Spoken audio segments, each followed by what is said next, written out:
Hey, I want to tell you a story. It's a story about this guy and this guy. A story with a lot of meaning to me, and I wanted to share it with you.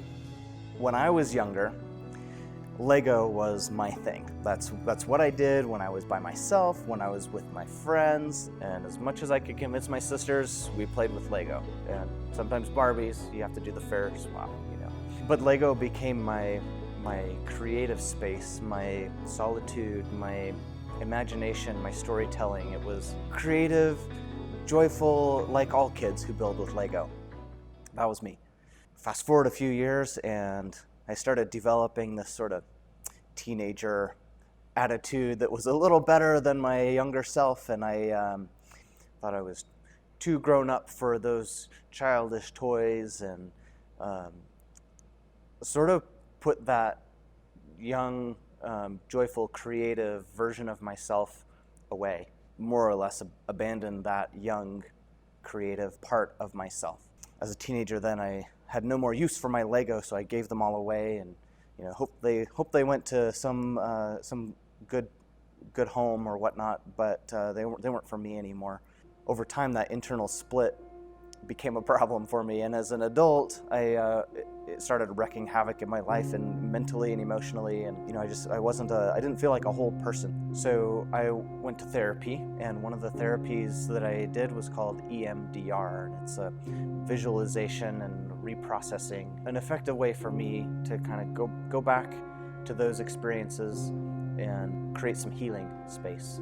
I realized that I had abandoned that younger part. The little Corey was left in the basement of the house where I grew up, all alone, abandoned, and someone had taken away his Lego. In this EMDR session, as a 34-year-old adult, I went back to my house where I grew up. I walked down the stairs, turned the corner, and went back to the room where little Corey was still sitting, alone, cold, abandoned, feeling lost, and just hoping someone would come back for him.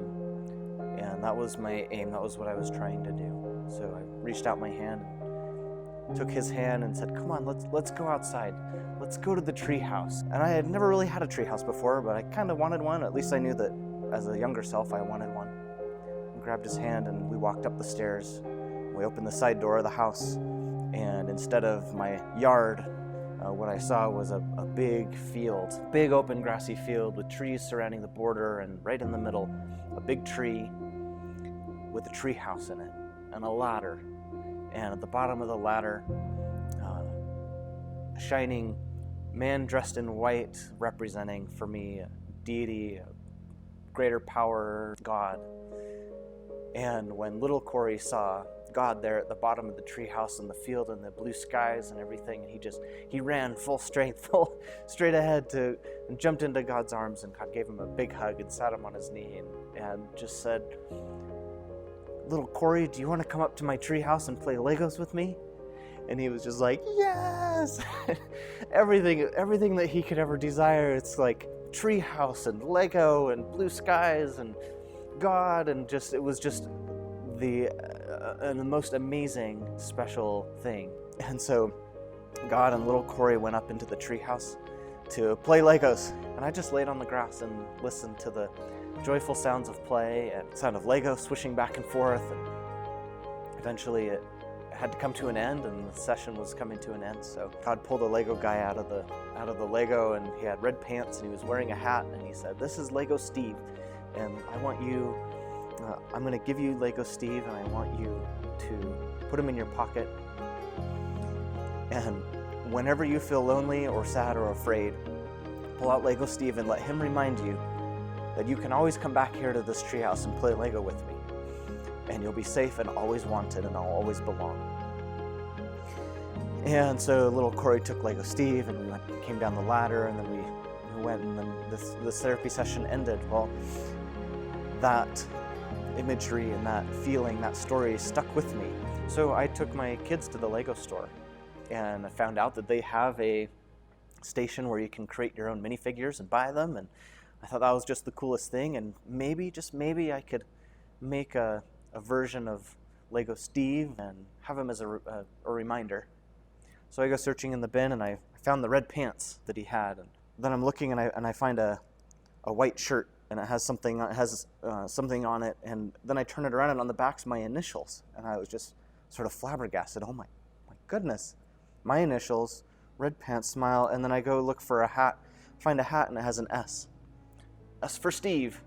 And I was just dumbfounded and was like, wow, Lego Steve from this experience just came to life.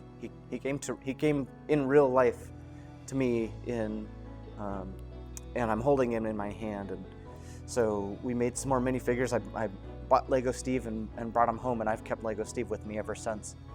He's been with me through good times and bad times, and through the creation of Bricks and Minifigs store here in Utah, and really making those reparations to myself, finding that healing and sharing that joy and creativity with you.